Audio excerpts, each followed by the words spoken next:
वक्तव्य को देखा जाना चाहिए और उस वक्तव्य की तुलना अकबरुद्दीन ओवैसी के वक्तव्य के साथ तभी करना चाहिए जब दोनों ने एक प्रकार का बोला हो। सिर्फ इसलिए क्योंकि अकबरुद्दीन ओवैसी पे कार्यवाही की है इसलिए तोगड़िया पे भी होनी चाहिए, इस दृष्टि से उसको नहीं देखना चाहिए। मुझे इस बात की प्रसन्नता है कि महाराष्ट्र सरकार ने देर से ही सही लेकिन प्रवीण तोगड़िया के भाषण के खिलाफ एफआईआर दर्ज की है और अब जो भी उसकी जो कानूनी प्रक्रिया है उसके तहत शीघ्र कार्रवाई होनी चाहिए। ओवैसी के साथ जोड़ेंगे कि साहब उसने किया इसलिए इनका भी करना चाहिए, बैलेंस करने की कोशिश करेंगे तो वो ठीक नहीं है। कि सेंटर से कोई हिदायत नहीं देगी। हम अपने कानून के, जो हमारा कानून है, अगर हमारे राज्य का कोई कानून तोड़ा है तो उस पर एक्शन लेंगे, उस पर कोई दबाव का कोई बात नहीं। नमस्कार, प्राइम टाइम में मैं कादम्बिनी शर्मा हूं आपके साथ। भड़काऊ भाषण देने के लिए वीएचपी नेता प्रवीण तोगड़िया के खिलाफ एफआईआर हुई है। उन पर आरोप है कि उन्होंने महाराष्ट्र के नांदेड़ जिले में 22 जनवरी को दिए एक भाषण में एक समुदाय को निशाना बनाया।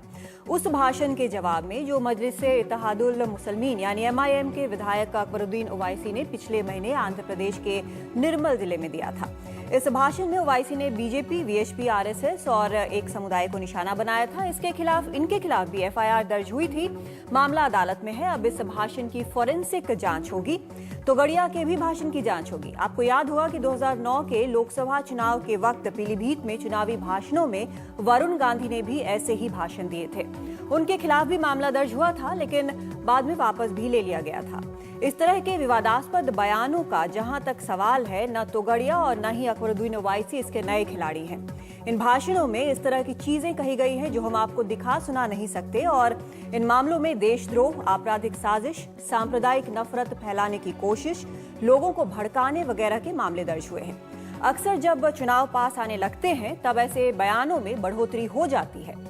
धीरे धीरे लगने लगा है कि इस तरह के भड़काऊ बयान सबसे निश्चित, सबसे श्योर तरीका है नोटिस होने के लिए, मीडिया और आम लोगों की नजर में आने के लिए। इन्हें सुनने वाली पब्लिक की भी दो तरह की प्रतिक्रियाएं होती हैं, या तो ताली बजाते हैं या सख्ते में आ जाते हैं कि आखिर कोई ऐसा बोल कैसे सकता है। और यहाँ बात सिर्फ ओवैसी या तोगड़िया की नहीं है, ये सिर्फ दो नाम हैं, एक ही सिक्के के दो पहलू हैं। लेकिन सवाल ये उठता है कि इन हेट स्पीचेस या भड़काऊ भाषण की राजनीति आखिर क्या है, क्या हासिल होता है इस तरह के भाषणों से।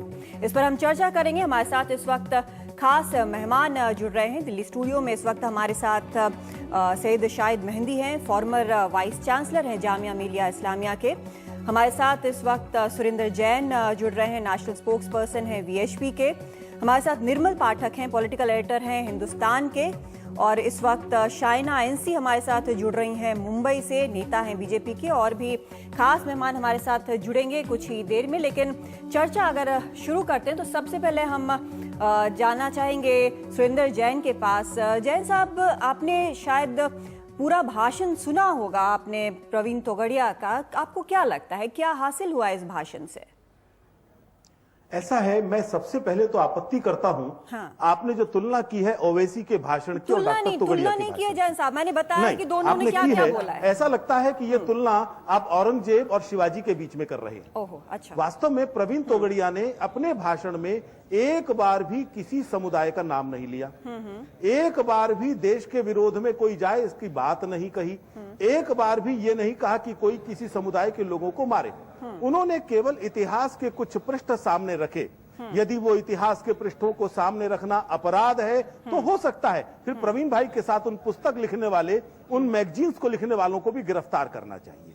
प्रवीण भाई ने सिर्फ इतना कहा कि हिंदुओं के साथ ये अत्याचार हो रहे हैं, रिजर्वेशन मिल रहा है माइनॉरिटीज को, उनको जो है स्कूल कॉलेज में जाने के लिए वजीफे मिल रहे हैं, 95 लाख बच्चों को वजीफा मिला है, उनके लिए 3% पर लोन दिया जा रहा है और हिंदू उद्योगपतियों को 14 से 16% पर लोन दिया जा रहा है। तो हिंदू समाज के साथ जो अन्याय हो रहा है, पिट रहा है हिंदू, लेकिन उसके बावजूद भी ये जो नया कानून लाने की कोशिश की जा रही है, communal and targeted violence bill, जिसके माध्यम से हिंदू को ही अपराधी घोषित करने की कोशिश की जा रही है। प्रवीण भाई ने हिंदू समाज का दर्द सामने रखा, उन्होंने कुछ नहीं कहा, ना उन्होंने किसी लोगों के खिलाफ, ना किसी धर्म के महापुरुष के खिलाफ एक भी अपशब्द नहीं कहा। मैंने आपके कार्यक्रम में आने से पहले वो भाषण 2 बार सुना है। जी, मैंने भी यहाँ पर बैठने से पहले वो भाषण पूरी तरह से सुना और दोनों भाषण सुने असल में, और इसीलिए आगे भी आपसे इस पर चर्चा हम जारी रखेंगे। आपको यानी कि लगता है कि जो उन्होंने कहा है वो सिर्फ एक फैक्ट स्टेट किया है, उससे ज्यादा कुछ नहीं किया है? उसके अलावा कुछ है ही नहीं उसके अंदर। अच्छा, हिंदू समाज का दर्द उन्होंने व्यक्त किया है। मैं सिर्फ ये जानना चाह रही हूँ क्योंकि नहीं जैन साहब, क्योंकि उस पर एक एफआईआर दर्ज हुई है जिसमें सेडिशन का मामला है, उसमें सांप्रदायिक हिंसा फैलाने की बात है। ये सारे अभी जो एक बहुत सारे जो इसमें आपको बता दूं कि बहुत सारे इसमें सेक्शंस लगाए गए हैं, तो आपको लगता है कि क्यों ये लगाया गया है? फिर आखिर जब लोगों ने लगाया, जब सरकार ने लगाया, तो क्यों लगाया है?